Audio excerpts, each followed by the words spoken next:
He said the people that win in their ward will get a set amount of money. So it was a cash reward. Governor Soludo, the reason why you are explaining is because you got caught. And INEC should act fast on you. Because with this you have said, we don't trust the integrity of those elections any longer. It's because you got caught. That's why you explain. You go explain, tire. The truth has to be said. You were announcing it as a trophy for those that did well. It's not your logistical planning, Governor Soludo, and we must hold you to account. Hello everyone and welcome back to Oba's Trending Gist. Today we are diving deep into a recent bombshell from Nigeria's political landscape. President Bola Ahmed Tinubu's dramatic U-turn on his pardon list. Initially, this list sparked widespread controversy and the government was forced after public outcry. This whole saga raises serious questions about transparency, accountability, and the very integrity of governance. Let us see what went down. Sit back and take a watch. Well, good morning to you, viewers. Let's begin what's trending by focusing on reactions to President Bola Ahmed Tinubu's review of the list of beneficiaries under the federal government's prerogative of mercy. The president on Wednesday ordered the removal of persons convicted for kidnapping, drug trafficking, human trafficking, fraud, and unlawful possession of firearms from the list, sparking renewed controversy. Presidential spokesman Bayo Ononuga stated that the president took the decision following consultations with the Council of State and Public Opinion on the matter, further stating that the action became necessary in view of the seriousness and security implications of some of the offenses, the need to be sensitive to the feelings of the victims of the crimes and society in general, the need to boost the morale of law enforcement agencies and adherence to bilateral obligations. Well, Miriam Sanda, who was sentenced to death for killing her husband, Biliyaminu Bello, during a domestic altercation in 2017, was among those whose pardon was revoked. Miriam had already spent 6 years and 8 months at Suleja Medium Security Custodial Center awaiting execution before her name was controversially included in the list of 175 persons granted pardon on October 9th, sparking widespread outrage. Her sentence has now been commuted to 12 years in prison. The final presidential pardon list now contains 15 names. Ayo, this revision, many have said it demonstrates the government's responsiveness to, public sentiment, acknowledging that while presidential pardons are constitutional prerogatives, they must balance mercy with justice, victim consideration, and societal security concerns. The decision to exclude serious crimes like kidnapping and trafficking shows recognition that certain offenses carry implications beyond rehabilitation. And I will take some reactions before I come to you. Ahmad wrote on X, President Bola Ahmed Tinubu has once again showed that the renewed hope agenda is anchored on integrity, fairness, and the rule of law. By removing Miriam Sanda and others convicted of serious crimes from the presidential pardon list, the president has made it clear that justice cannot be compromised and that mercy must never override morality. This decisive action restores public confidence in governance and sends a strong message: no one, regardless of status or connection, will escape the consequences of their action under this administration. President Tinubu continues to prove that, Nigeria is being rebuilt on truth, justice, and accountability. Well, former Vice President Atiku Abubakar criticized Tinubu's reversal of the presidential pardon list, describing it as an act of shame, not wisdom. Well, in a statement on Wednesday by his aide, Frank Shaibu, Atiku accused the administration of lacking foresight and moral consistency. And I'll read Frank Shaibu's statement in part. He wrote, once again, Nigerians have witnessed a government that doesn't lead, it reacts. President Bola Tinubu has cancelled his own pardon for drug traffickers, kidnappers, and other hardened criminals, but only after Nigerians shouted loud enough to wake him from his moral slumber.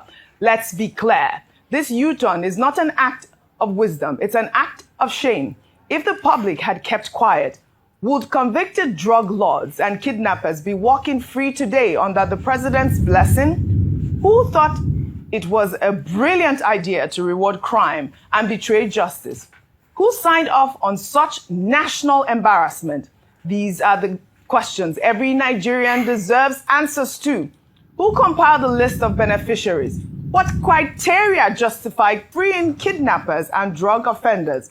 Where was the Attorney General when the absurdity was cooked up? And why does this government only discover its conscience after Nigerians express outrage? This pattern has become too familiar. Announce the unthinkable, watch the country erupt, then hurriedly reverse course as if governance is a game of trial and error. And, Frank Shaibu, is quite vocal. And, those questions that he asks is in the mouth of every Nigerian at this moment. Your thoughts? Okay.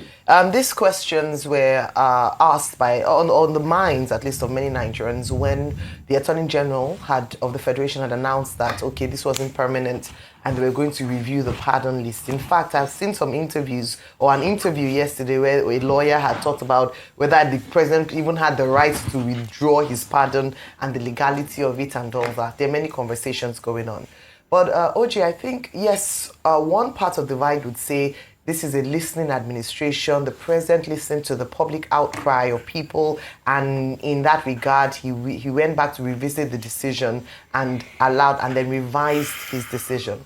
But on the other hand, is that when you have a government or an administration that consistently or has a trend of going back on some of its decisions, it then means there's a lack of trust in the processes or the competency of the people who are advising or who are working for the president.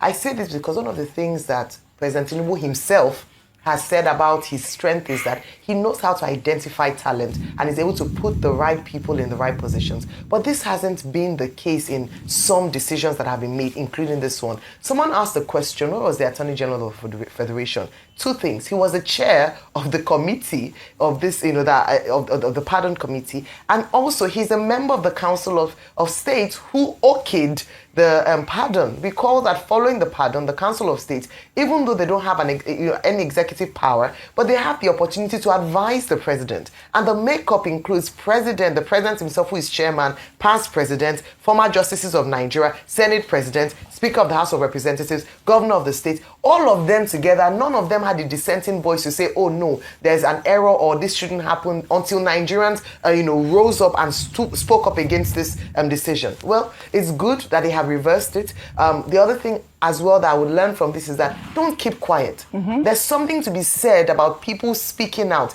Even though we often say that, oh, what will happen with all you're saying? But we've seen it actually have an effect on the decisions of this administration. Yes. So Nigerians cannot afford to keep quiet or look away or not be involved in governance and looking at every decision and policy that the administration makes. This is active citizenship. We all must be involved in it. And when we see cases of injustice like this or areas where the decision doesn't, it doesn't all go well, then we have a right to speak up and actually take part in that. But again, like I said, this administration cannot afford to continue to make decisions like this and turn back. It would breed a lack of trust and a lack of faith in their decision-making process. All right, Dr. Abati, a few seconds now. Miriam Sanders' sentence has been commuted to 12 years. I mean, the question Frank Shaibu asked was, where was the Attorney General when this list was drafted? I believe that is now been handed over to him for, proper review at this point. But what about the whole controversy surrounding even her family coming out, saying that they were the ones who appealed for her prerogative of mercy? Well, you see, the Attorney General of the Federation had tried to do damage control. When, after the list was announced and there was the outrage, he said, they will do due diligence, which came after the fact. The point we're making is that there was no due diligence. And this is not the first time this is happening. This is an administration that will give appointments to a dead person. Only after the appointment has been announced, they will suddenly discover that the person had died. Yes. And then they will quickly change it, they will apologize. It's just for people to be more diligent, to pay more attention to details. In the case of Miriam Sanders, she has already spent about 6 years. After the public outcry, they are now committed the sentence, I think 86 persons on that list, to 12 years. So which means that effectively she will need to spend 6 more years. Now, Deji Adeyanju, I cited his example earlier, had gone on X to commend the administration for listening to the public. So as to the point about listening to the public, there are still some people who are saying that, the government has not listened to the people. And Deji Adeyanju wrote that he has withdrawn his praise for the government because they have still committed the same offense. However, what we're saying is that the Attorney General of the Federation, we're now told that the committee, the Secretariat of the Committee for the Prerogative of Mercy, will be moved to the Federal Ministry of Justice. But the same Attorney General of the Federation, who is the Chief Law Officer of the Federation, was the chairman of the committee. So his office, the same office that could not vet the list. These are the questions. Is the place where the Secretariat will now go to show that the government is determined to ensure due diligence. All right. And, not this kind of sloppiness or shoddiness that is embarrassing to the government. All the members of the committee should be sacked and new persons should be appointed. Right. And every effort should be made after now to make sure that we don't have this kind of embarrassment. Either with announcement of appointments or the announcement of pardon for murderers and the hard drug traffickers, kidnappers, they have been removed. Wasn't it obvious enough that they should not pardon drug traffickers I've never heard anything like and kidnappers and people who stole government military hardware? And then there's the unresolved issue of Abati Macaulay, whose family protested and said their father should not be listed alongside convicted criminals. Yes. And in any case, it was under the colonial era before independence, that whatever matter he had with the colonial, and he was a nationalist, not a common criminal. Maybe government will still look at that and change the list again. Well, I hope they are listening. Yeah? They've shown that they are listening, so I hope they will listen at this point. Well, we'll head over to Anambra State now, where Governor Charles Soludo has doubled down on his public offer of cash rewards for his campaign team following backlash from opposition groups and civil society organizations condemning the strategy as vote buying. Speaking during a rally in Awka South local government area on Wednesday, Soludo stated that the funds were meant to support the party's campaign efforts, emphasizing that the donations were legitimate campaign contributions and not an attempt to influence voters. Let's take a look. By the way, it is important to clarify that when we are given incentives, the incentives happen to be to our party men and women who are working hard, knocking door to door, trying to convince voters to go to the polling unit. It is not a reward to the voters and so on and so forth. Party men and women constitute about 2% of the voters, or less even. So it is more like canvassers who are trying to convince voters to get out and vote. Abroad, we are all door to door. You hire people who go door to door, knocking on doors, putting in the mails, and so on. Here, we are not paying anybody. We are only saying, if you, the 2%, succeed as canvassers in convincing voters to come and you win, we will then reward you as maybe an incentive for you to work even harder. It's not paying for votes. It's not vote buying. We are not giving anybody sheshe for voting. Okay? Okay, means, do you understand, Rufai? But this is about the second time he's making this clarification. However, the clarification highlights the ongoing debate about campaign financing and vote buying in Nigerian politics. While candidates often provide financial support for campaign logistics and mobilization, the line between legitimate party funding and vote inducement remains contentious.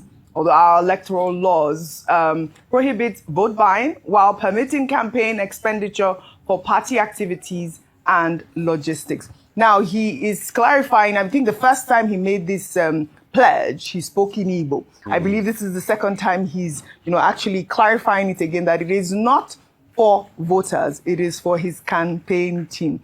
They are for canvassers. But then they are supposed to go word to word to have people come out to vote. No. It's vote buying. Sorry. You announced it in public. Yes, and he's doing it again. You are announcing it again. You are not supposed to induce. Your logistic team is supposed to work on your canvassers at the back. You announced it that the person, it was like a lottery. He said the people that win in their ward will get a set amount of money. So it was a cash reward. Governor Soludo, the reason why you are explaining is because you got caught. And INEC should act fast on you. Because with this you have said, we don't trust the integrity of those elections any longer. It's because you got caught. That's why you explain. You go explain, tire. The truth has to be said. You were announcing it as a trophy for those that did well. It's not your logistical planning, Governor Soludo. And we must hold you to account. This is a professor. This is a professor with a checkered history. The same former CBN governor, preaching integrity and all of that. Now they become politicians, their life change. All right, so I was involved in campaign. political campaigns at the federal level, Yes. and also at the state level. So, and I had made the point when this issue first came up that within the party, and so I can relate to Governor Soludo saying, APGA members who constitute 2%, they are the ones he's referring to mobilize them, because you mobilize party members.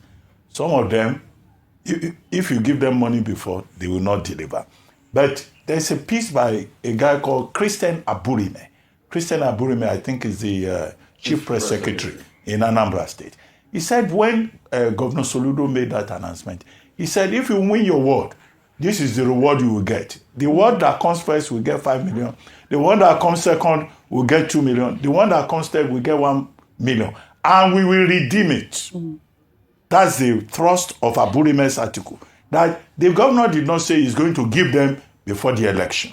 And that the whole idea is about, motivating people to come out en masse to go and vote in a country where voter apathy is a major problem. So that's Aburime's explanation. Yes, all right. It's not that they are already distributing money. He's saying if you do well, we will compensate you right. and all that. So that distinction, I don't know how it comes across, but that is what Christian Aburime has put out. So they, at large, people, like the civil society groups have, said that it amounts to inducement because you have said it in a rally and, you're telling your ward to go out to have people come and vote for you in particular, correct? And obviously, when they go out to have them come out to vote, isn't it a promise? Yeah. So you're pledging that. Did you hear Governor Soludo say, I will give our ward this amount? So come out and vote. What are you giving those voters who are coming out to vote at the end of the day? That's the question. I think these are some of the grey areas yes. that are calling on with the electoral act to actually define. Yes. Because when we talk about inducement, whether it's pre or post, as long as money is involved as a reward for coming out to vote or for voting in particular, it's inducement. Right. It's using money to entice people. Whether, because like you said, is it come out to vote for the opposition? It's come out to vote for him. APGA. And there is already a cash prize that areas goes need with to be so really defined. Whether it is to the team or to the voters, the voters would know that there is a competition out there, and it shouldn't be allowed in Nigerian politics. That Section 22 should not of be the allowed. Electoral Act says you cannot buy votes, you cannot sell votes. That's it. It's the rule of law that we should insist upon. All right. And that's why we are calling for Electoral Offences Commission. Correct. All right. Well, what a whirlwind of events. From presidential pardon to controversial cash gift. It seems Nigerian politics is really dull. Let us break down what our experts on Arise News had to say about all of this. First, Ojobe set the stage perfectly, highlighting how President Tinubu ordered the removal of individuals convicted for serious crimes like kidnapping, drug trafficking, human trafficking, fraud, and unlawful possession of firearms from his initial pardon list. This came after widespread public concern, notably regarding Marian Sanda, who was convicted for killing her husband and was initially on the list, but her sentence has now been commuted to 12 years. OG emphasized that the presidential spokesman stated this decision was made after consultations with the Council of State and Public Opinion, citing security implications and the need to be sensitive to victims. Then Ayomairo Ese picked up on this acknowledging the administration's responsiveness to public sentiment. However, she raised a critical point. Why was the list flawed in the first place? She questions the competence of the president's advisors, especially given that the Attorney General, who chaired the pardon committee and is a member of the Council of State, should have ensured proper vetting. From the start, I stressed the importance of active citizenship, noting that public outcry was instrumental in forcing this reversal. Dr. Abati didn't hold back either. He framed the government's revision as damage control, directly criticizing the lack of due diligence in initial process. Dr. Abati pointed out past instances where this administration has made embarrassing mistakes, like appointing a deceased individual, suggesting a pattern of oversight. He strongly advocated for accountability, saying that the members of the committee responsible for the initial faulty pardon list should be sacked and replaced with more diligent individuals. He also drew parallel to the historical case of Herbert Macaulay, whose family famously protested a posthumous pardon, believing it implied guilt rather than exoneration, highlighting the complex nuance of such act of mercy. Finally, Rufai Oseni brought up a separate but equally contentious issue concerning Governor Charles Soludo of Anambra State. Soludo had publicly offered cash rewards to his campaign team, which Rufai unequivocally labeled as vote buying. He challenged Soludo, a respected professor and former CBN governor, asking why such seemingly transparent figure would engage in practices that undermine electoral integrity. Rufai insisted that the Independent National Electoral Commission, INEC, should swiftly investigate and act on this, stressing that announcing such incentives, whether pre or election, influences voters and erodes trust in the electoral process. And now, for my critical take on all this. This entire collection of news pieces really spotlights a concerning trend in our governance and the political culture. On one hand, President Tinubu's administration did respond to public outcry by reversing the pardon list. That shows a degree of responsiveness, which is commendable in itself. However, the fundamental question remains, how was such a flawed list, including individuals convicted of heinous crimes like kidnapping and murder, even conceived and approved in the first place? The need for a public outcry to correct what should have been a thorough vetted, transparent process indicates a serious deficiency in initial due diligence and adversary competence.